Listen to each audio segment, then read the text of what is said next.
Então, pessoal, e para poder falar de gestão de voluntariado é falar de gestão de pessoas, né? Então, é por isso que eu pensei em me trazer. E por quê? Porque eu queria compartilhar com vocês um pouco do que tem aí de comum nessa minha história quando se fala de gestão de pessoas.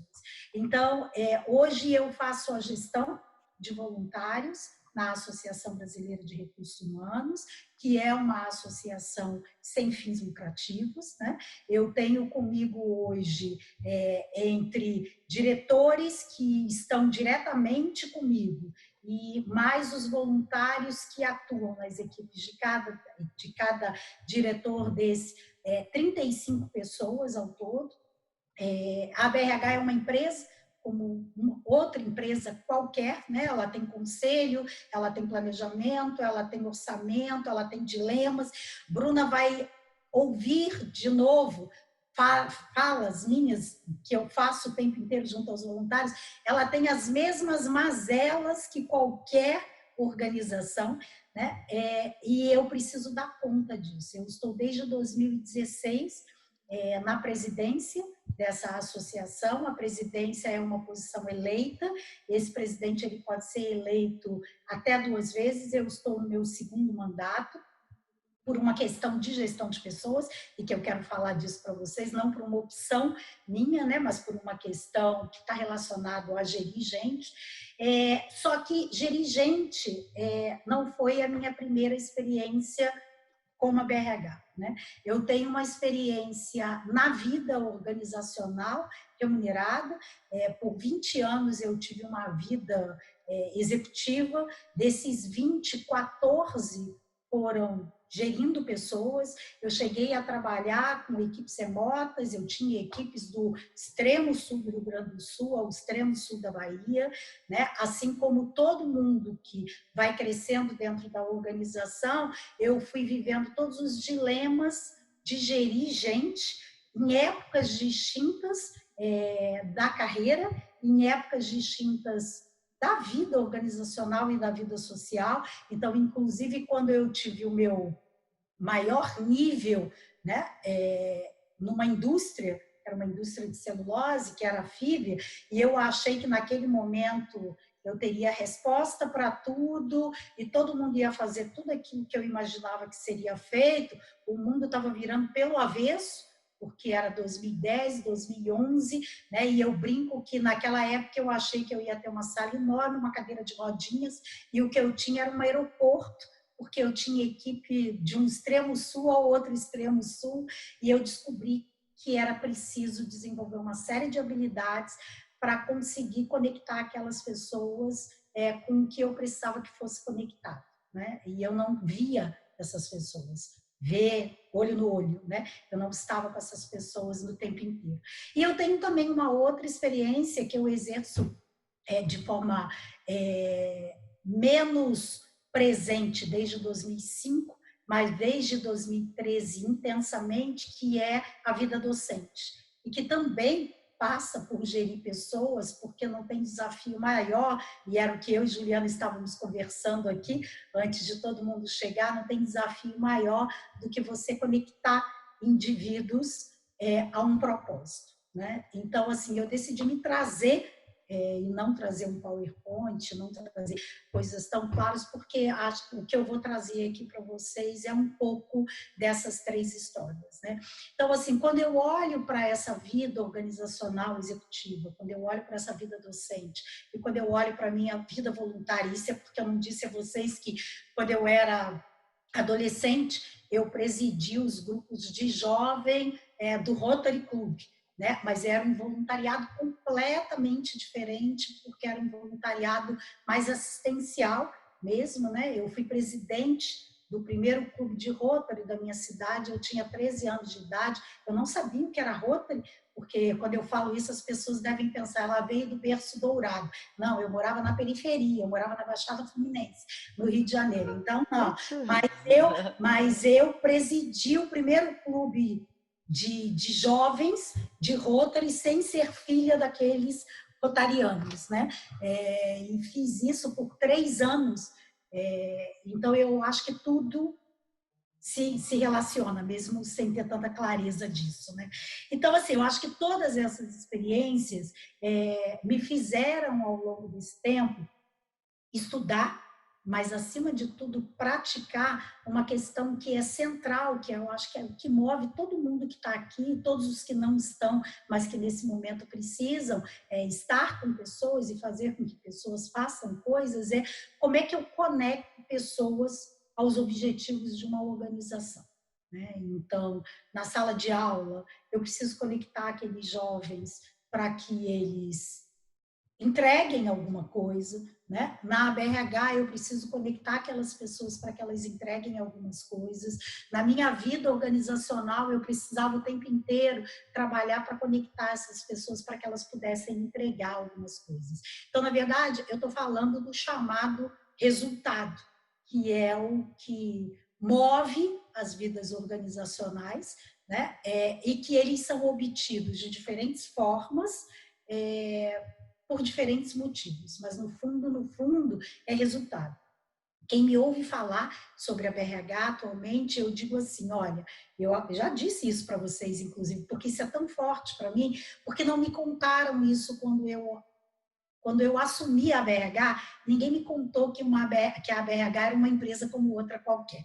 Né? Só disseram para mim que se você gosta de RH, se você vai. Aí sabe aquela história assim, um coração enorme?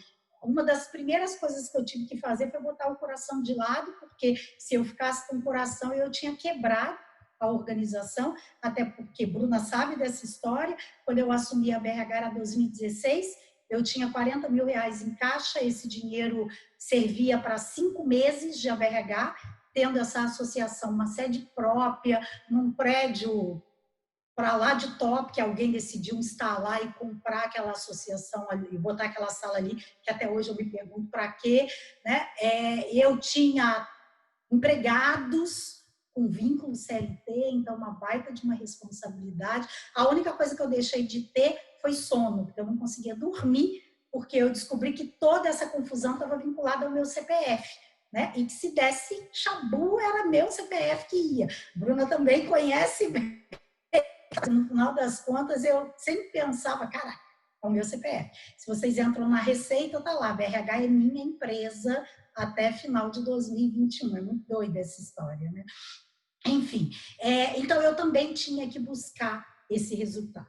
Né? E eu costumo dizer assim, até na vida voluntária, uma empresa é sempre uma empresa com tudo aquilo que envolve essa organização. Então, assim, quando a gente fala de alcançar resultados, eu acho que os nossos modelos de gestão, por muito tempo, sempre só se preocuparam por um pedaço desse alcance de resultados, né? Que como é que a gente obtém via processo, como é que a gente obtém via maquinário, como é que a gente obtém via equipamentos.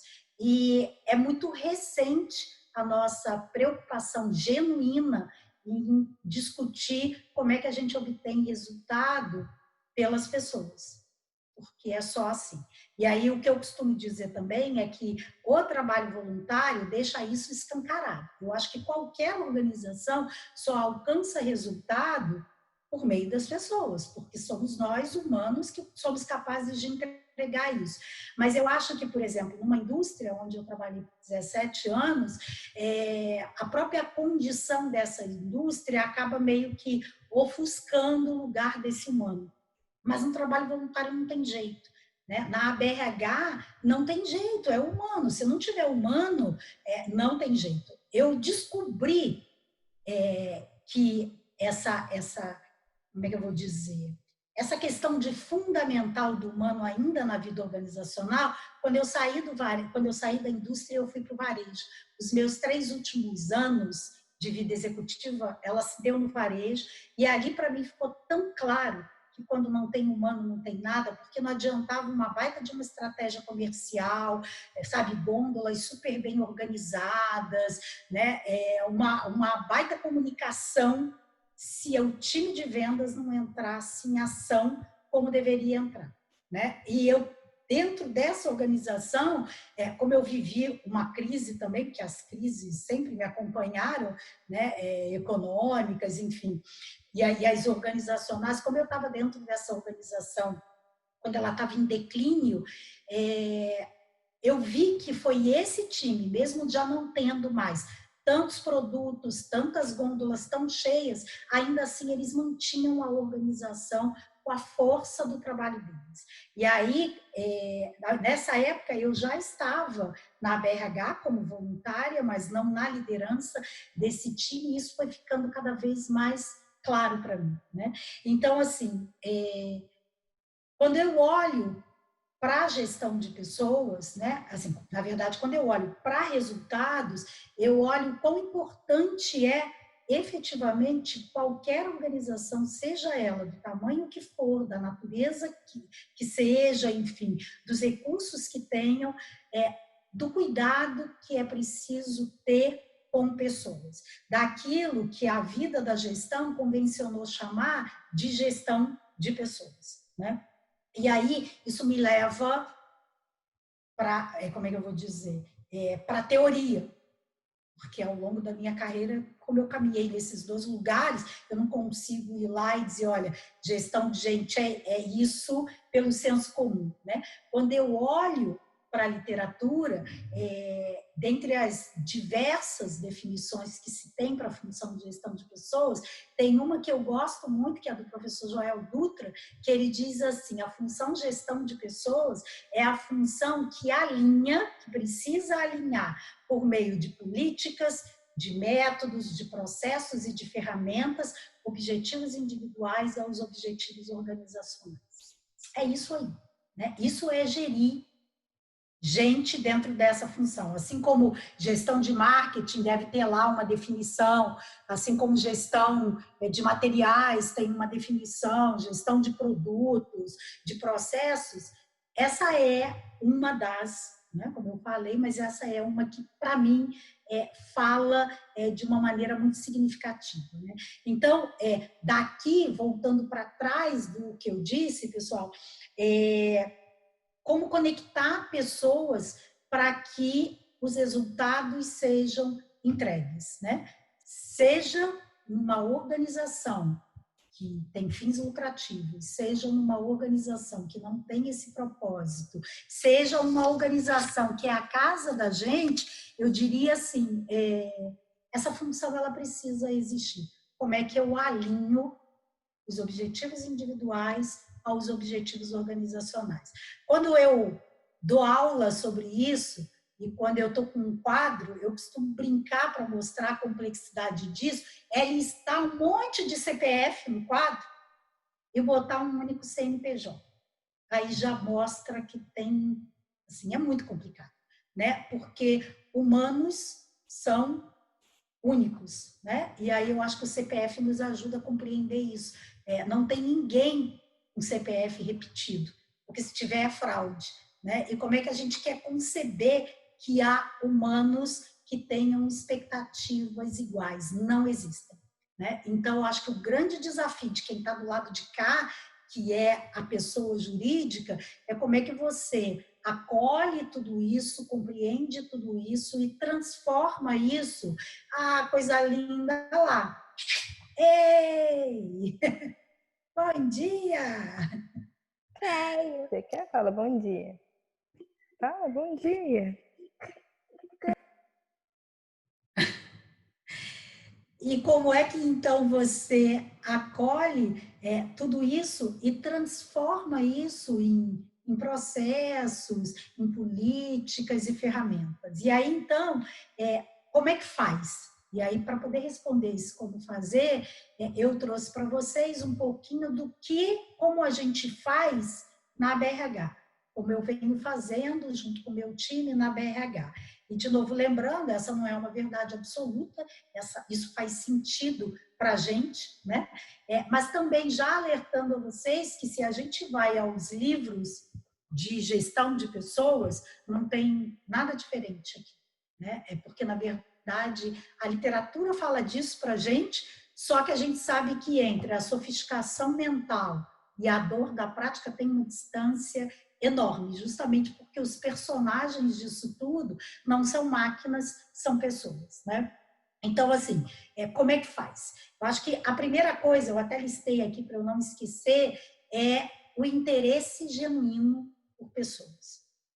Seja na BRH, seja em qualquer organização, né? Se efetivamente não houver interesse genuíno pelas pessoas, dificilmente a gente vai conseguir captar por que aquelas pessoas estão ali, o que elas esperam receber e entregar ali, e como é que você pode transformar isso num caminho mais ou menos homogêneo para que outras pessoas possam trilhar, né? Porque aí eu falar da minha experiência na BRH, eu não tenho nenhuma possibilidade de, sendo a BRH uma instituição como outra qualquer, uma empresa que tem conselho, orçamento, permitir que 35 objetivos individuais sejam acolhidos e atendidos na sua totalidade. Eu costumo dizer que se eu alimento isso, eu só vou estar alimentando frustração, né? E por quê? Porque as pessoas vão esperar que lá seja um lugar para isso, e não é, né? E eu vou esperar das pessoas coisas que não vou receber. Então, e não é meu papel como líder fomentar frustração. Eu preciso fomentar realização, né? E para fomentar a realização, eu preciso fomentar conexão e alinhamentos. Então, ter interesse genuíno por pessoas é fundamental. Eu costumo brincar dizendo assim, olha, você pode não conhecer um monte de técnica, pode não conhecer nenhuma teoria, não tem problema nenhuma, isso se estabelece um prazo e você vai aprender. Agora, se você não gosta de gente, talvez tenha que passar um tempinho refletindo se é isso mesmo que você quer. E se for, esteja certo de que você precisa ter paciência com você, tolerância, porque não é um aprendizado tão simples, mas é condição fundamental para que efetivamente essa gestão de pessoas aconteça, né? Uma outra coisa é clareza. A gente só conecta pessoas a propósito se a gente tiver clareza. E eu lembro que desde a minha vida executiva, remunerada, isso era o que eu vivia e o que eu dizia, porque como foi uma vida executiva na área de recursos humanos, eu tinha os dilemas da minha equipe, mas eu tinha dilemas dos meus pares, enfim, das lideranças em geral da organização. E eu sempre dizia para as pessoas, parece óbvio, né? Que é óbvio demais, parece até burro, mas assim, ninguém consegue sair do lugar se não sabe para onde está indo. Né? E a gente não é claro com as pessoas sobre o que é esperado delas, para onde a gente está indo, né? Mesmo que a gente não saiba dizer tudo que tem para dizer. Vou usar o exemplo da BRH, a gente fez o ano passado um planejamento estratégico, como todas as organizações. Terminamos esse planejamento em novembro. Aprovei no conselho, voltei, e esse planejamento foi feito com a participação de todos os voluntários, então todo mundo conhecia, mas voltei a eles para a gente ter certeza que todo mundo sabia para onde a gente estava indo. Divulguei para a BRH Brasil. Voltei de uma reunião da BRH Brasil, que hoje, inclusive, eu tenho mais uma tarde. Voltei da BRH Brasil dizendo, pessoal, temos o melhor ano de 2020 para fazer. Melhor ano. Temos dinheiro em caixa, porque aquela situação de ter dinheiro para 4 meses foi completamente transformada. Temos dinheiro em caixa, temos tudo. Será o melhor ano da vida. A única coisa que a gente não sabia é que 2020 vinha desse jeito. Né? E aí, quando no dia 16 de março eu fechei a sede da BRH, cancelei todos os eventos, cancelei o congresso, que é o evento que sustenta essa ABRH, assim como qualquer liderança, eu estava tão perdida quanto. Mas a única coisa que eu sabia eu precisava cancelar isso e eu precisava contar para as pessoas que, nesse primeiro momento, a gente não falava nada, porque a gente não tinha o que falar, a gente não ia se juntar um monte de gente para falar um monte de coisa sem saber o que era para ser falado. Então, nossa posição era de silêncio naquele momento. Mas antes de silenciar, Eu levei todos os voluntários para uma reunião para que as pessoas entendessem o que estava acontecendo. Porque seria muito complicado que eu suspendesse tudo e não contasse para as pessoas o que estava acontecendo. Então, eu precisei dizer para elas, olha, nós não vamos demitir ninguém, nós temos dinheiro, a gente não tem desespero, já fui ao conselho, já disse para o conselho que estou suspendendo tudo, porque aí você acalma, inclusive para você ter condições de pensar e ir direcionando as pessoas, né?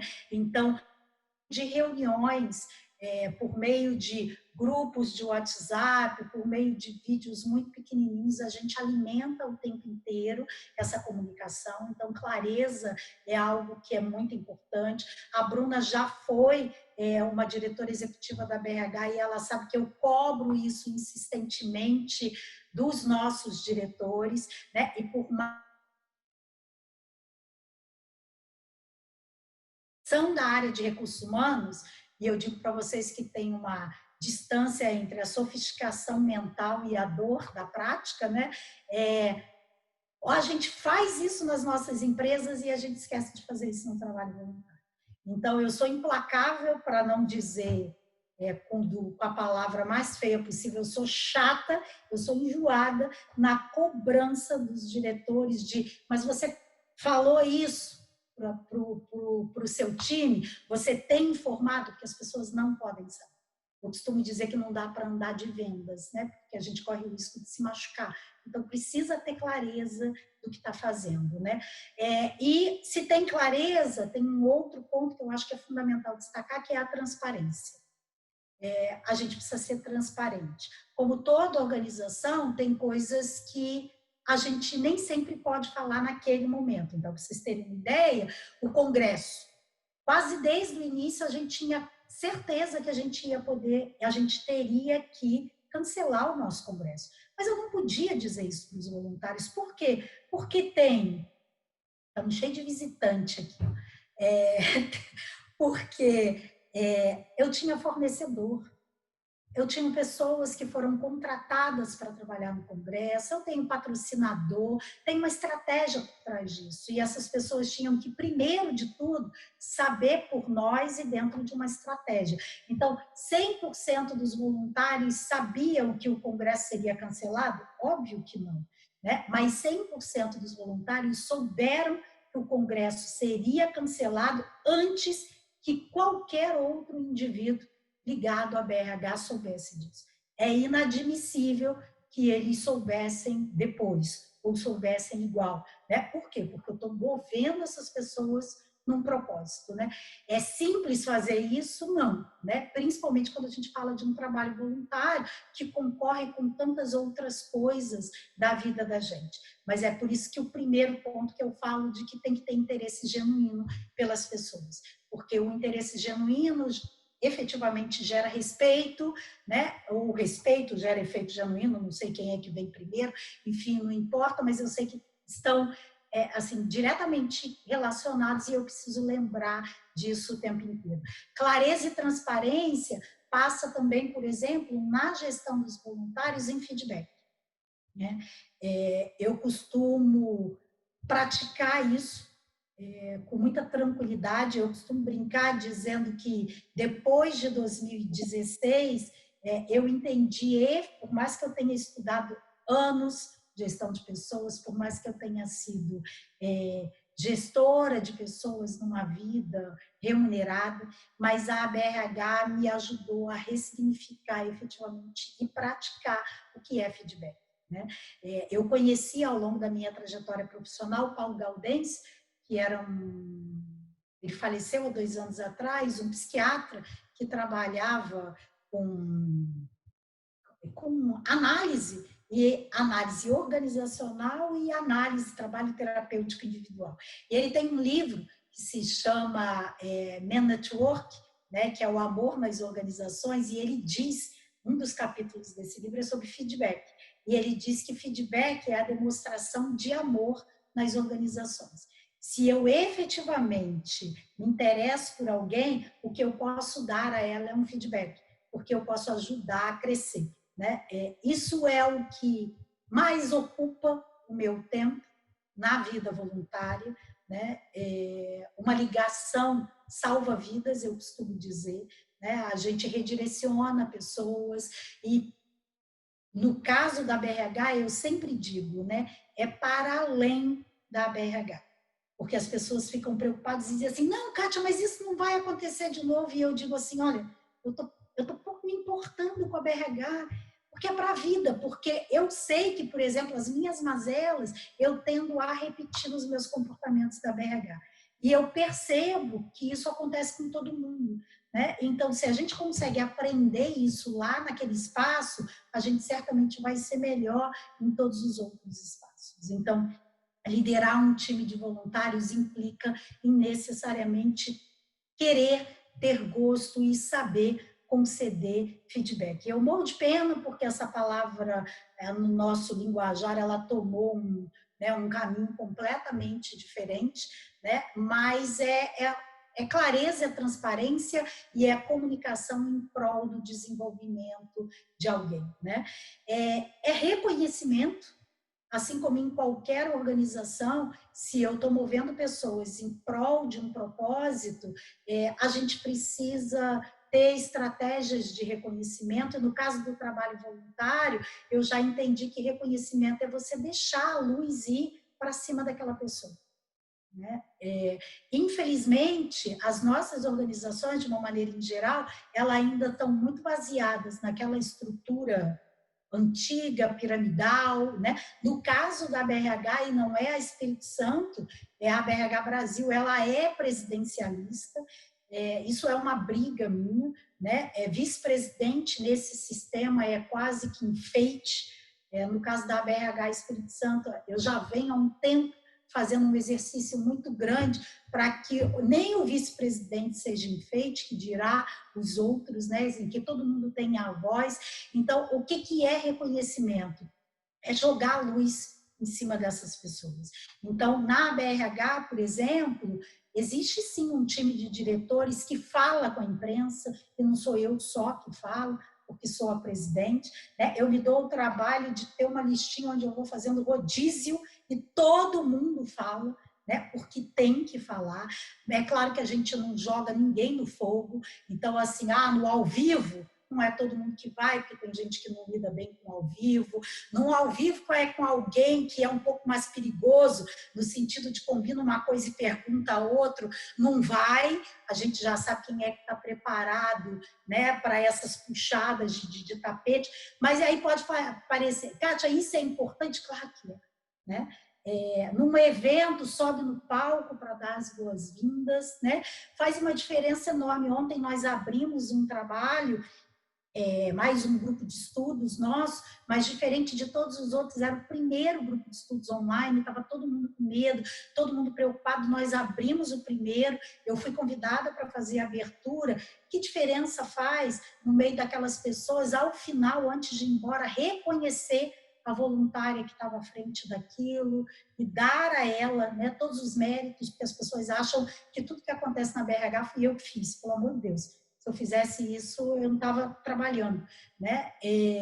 De poder dizer para as pessoas, olha, isso aqui foi feito por fulano de tal. Ir no grupo de voluntários e reconhecer, como ontem acabou, eu fui lá e disse, olha, está rolando nesse momento, né? Parabéns ao time, especialmente para fulano, né?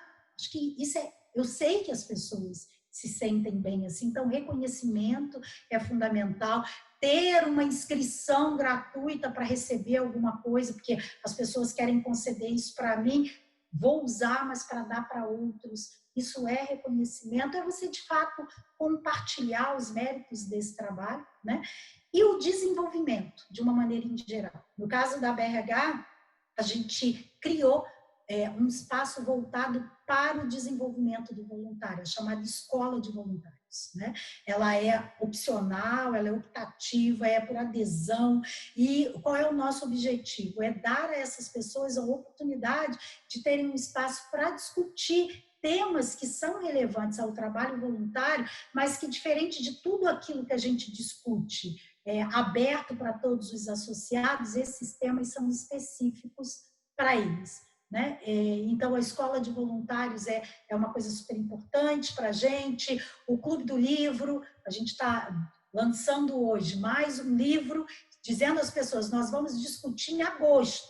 Então, já corre atrás, né? Normalmente, a gente tenta fazer um livro que as pessoas tenham acesso. Para quê? Porque a gente quer que essas pessoas cresçam, né? Eu disse a vocês que eu não nesse segundo mandato, eu estava, não por um desejo próprio, mas por algo que passava por gestão de pessoas, né? E que está dentro desse pacote de desenvolvimento. A ABRH ela é presidencialista, é a cada 3 anos, se tem um vice-presidente, e na gestão passada eu acreditava, né, e até porque isso já estava dentro de uma combinação, que era o vice-presidente que assumiria a segunda, né, o mandato seguinte.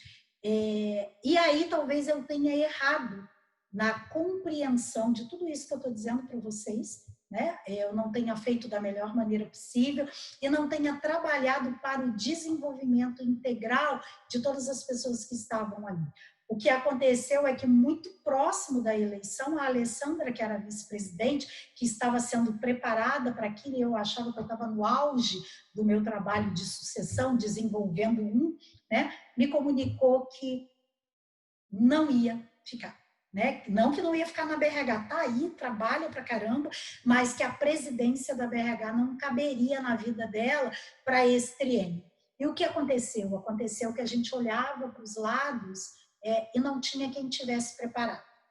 E aí, não que não tivesse preparado, assim, poxa, Kátia, parece muita prepotência isso, né? Mas quem tivesse todas as condições de tomar a BRH dali para frente.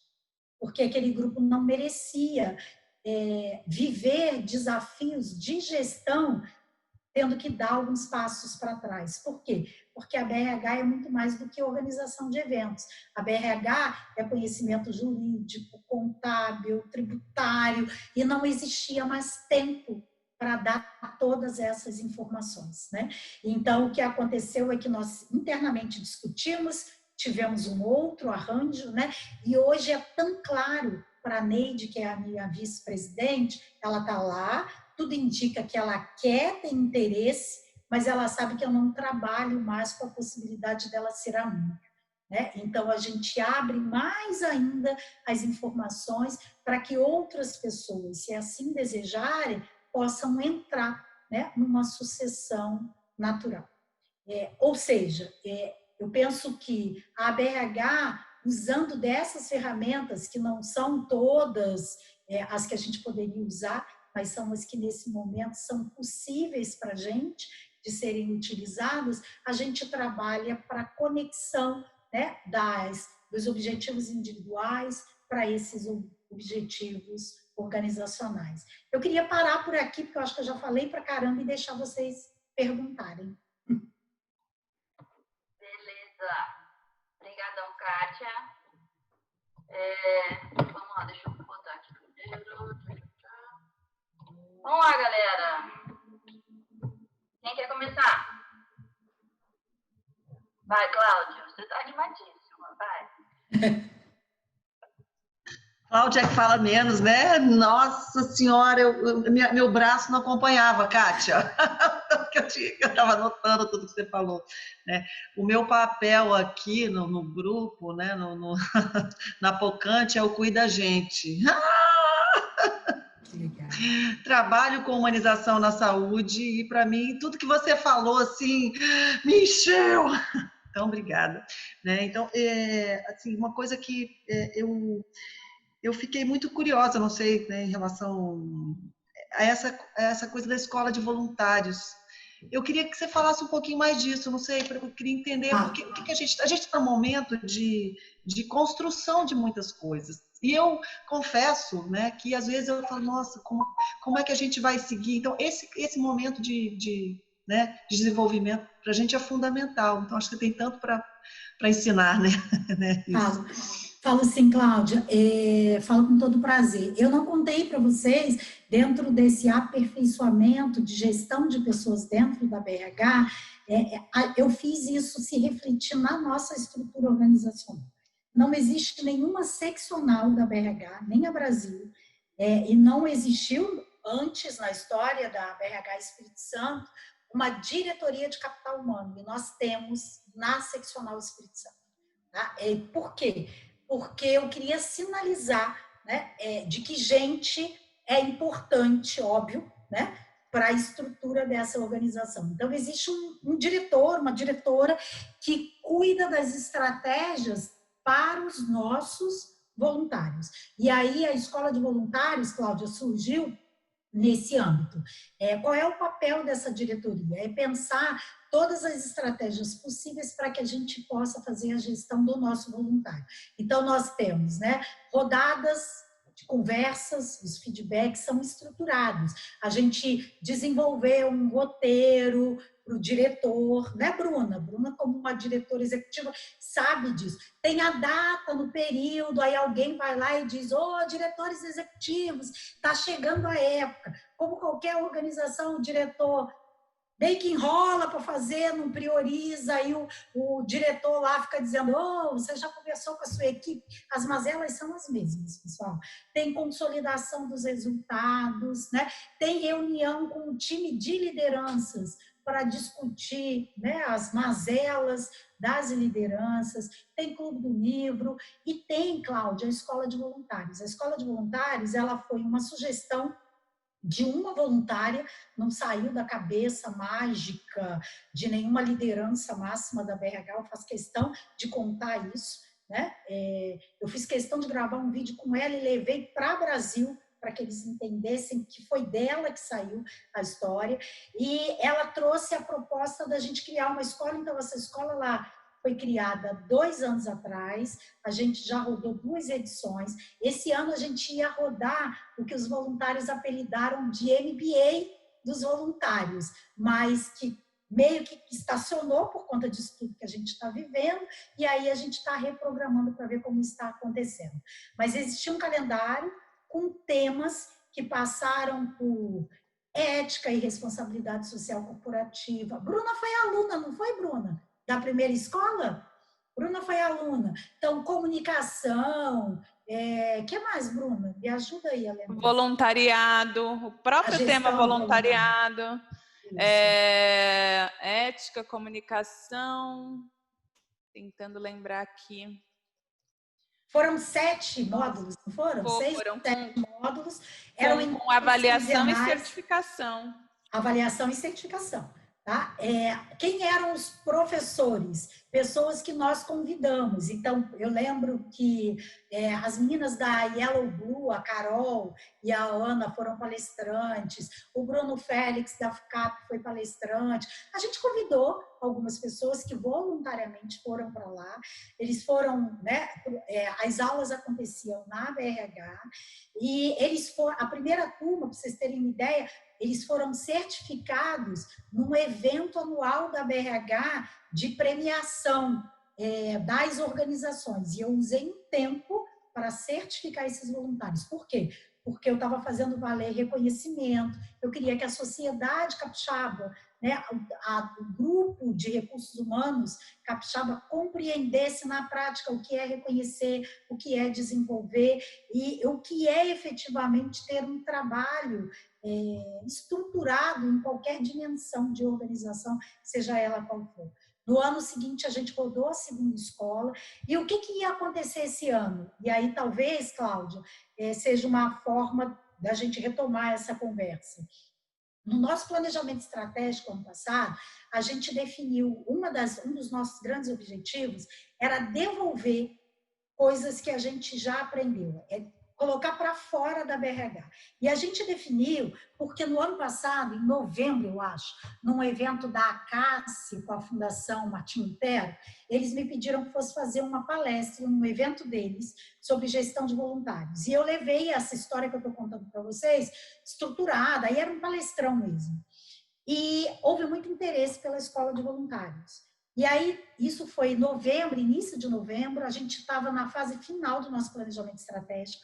Eu levei para o grupo essa experiência e a gente decidiu que a gente ia tentar buscar uma forma de fazer uma escola de voluntários para fora.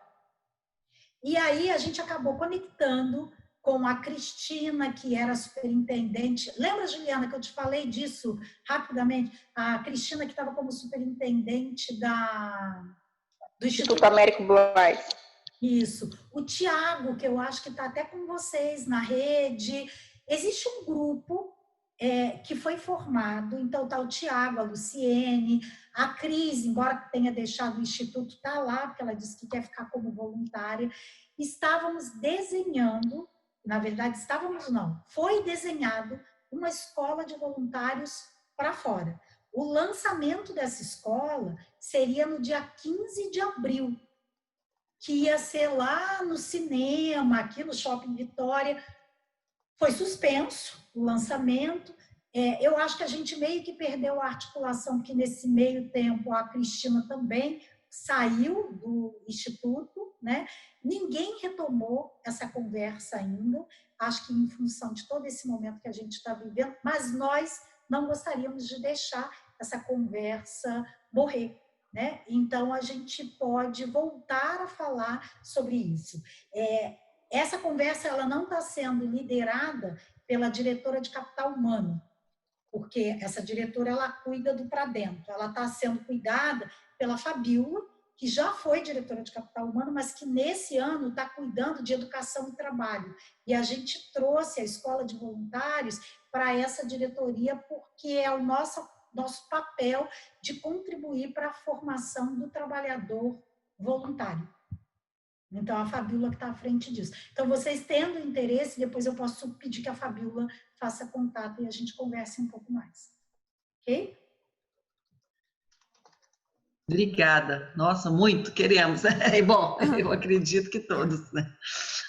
Kátia, eu ia comentar na ótica aqui do voluntário, a oportunidade que essas atividades realizadas, esses projetos, na verdade, Clube do Livro, Escola de Voluntários e tantas outras iniciativas, o próprio feedback, a rodada de feedbacks, o quanto essas atividades possibilitaram também uma maior integração entre os voluntários das diferentes equipes.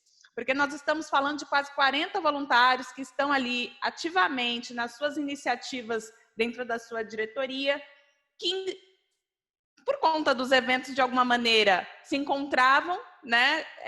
Mas era nessa dinâmica interna, promovida pela diretoria de capital humano, que nós, de fato, tínhamos esse entrosamento e essa interação ainda melhor. Então, isso também foi muito bacana para o nosso grupo.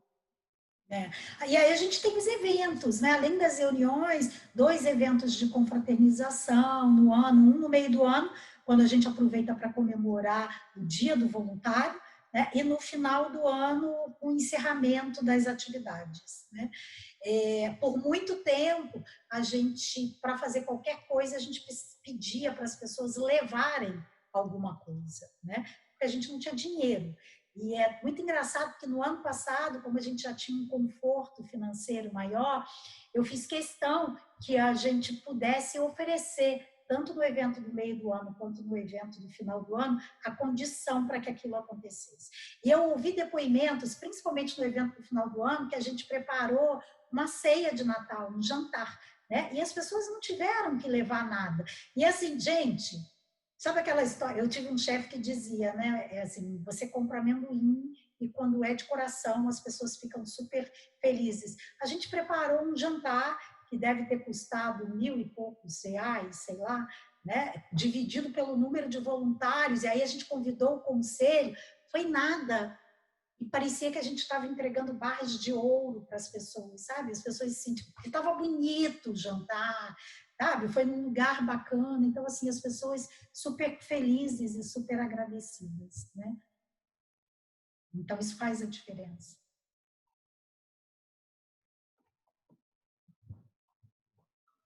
Eu não sei se é vocês, pessoal, talvez a gente já tenha que encerrar. A demissão do voluntário faz parte do ciclo de gestão, tá? Na nossa organização, e a Bruna também sabe disso, existe sim desligamento de voluntário, né? Existe o desligamento voluntário do voluntário, ele não pode mais ficar e ele pede para sair, e a gente lamenta, enfim, mas existe também o desligamento involuntário. E quando que ele se dá? Lembram lá que eu disse para vocês da clareza, da transparência?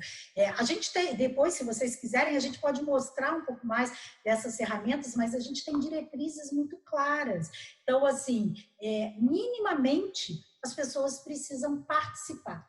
Né? A gente tem uma história de passado, ainda inclusive no início da minha gestão, que alguns voluntários reclamavam que na hora da foto apareciam 40 e para trabalhar tinham 10, né? E isso, eu ouvia isso. E eu entendi que eu não podia usar isso como fofoca, eu tinha que usar isso como insumo para a gestão. A gente definiu algumas coisas básicas, e coisas básicas frequência mínima, e desde antes de pandemia, a frequência podia ser aqui.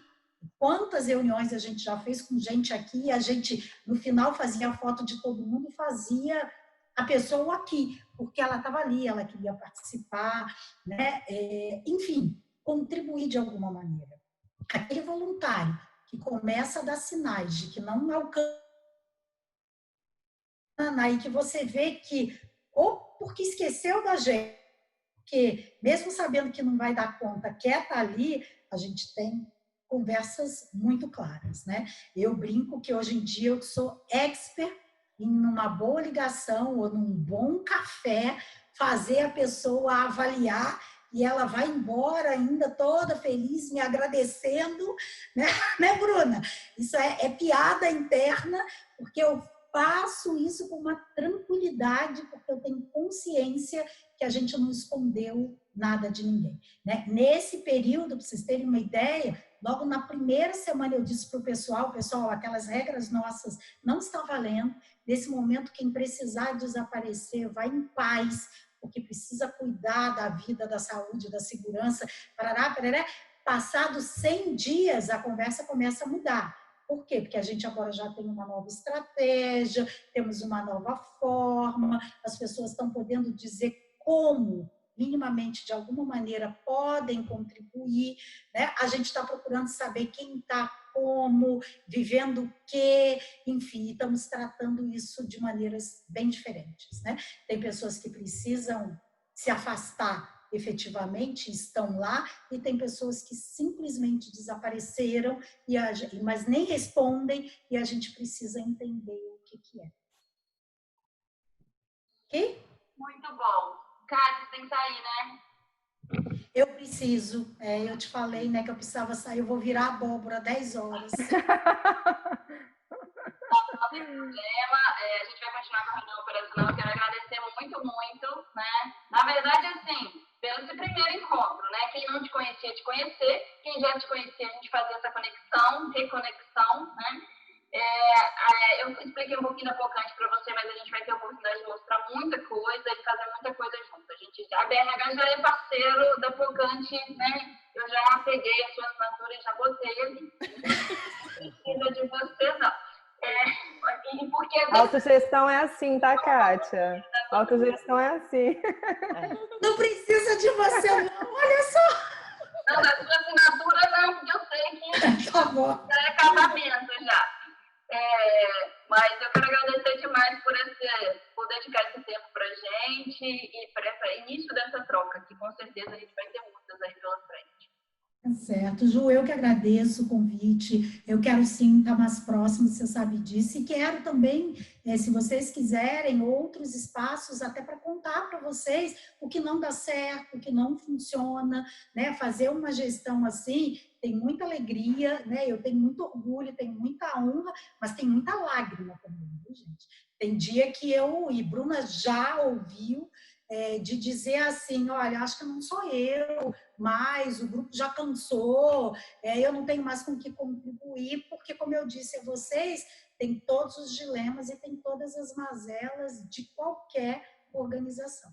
Né? Mas eu digo para quem quiser ouvir, né, eu aprendi em 4 anos de liderança na BRH muito mais do que a vida organizacional em 20 ensinou, eu não tenho dúvida disso. Para mim, é o meu grande MBA, minha imersão, sabe, meu intensivão, e sou muito agradecida por isso.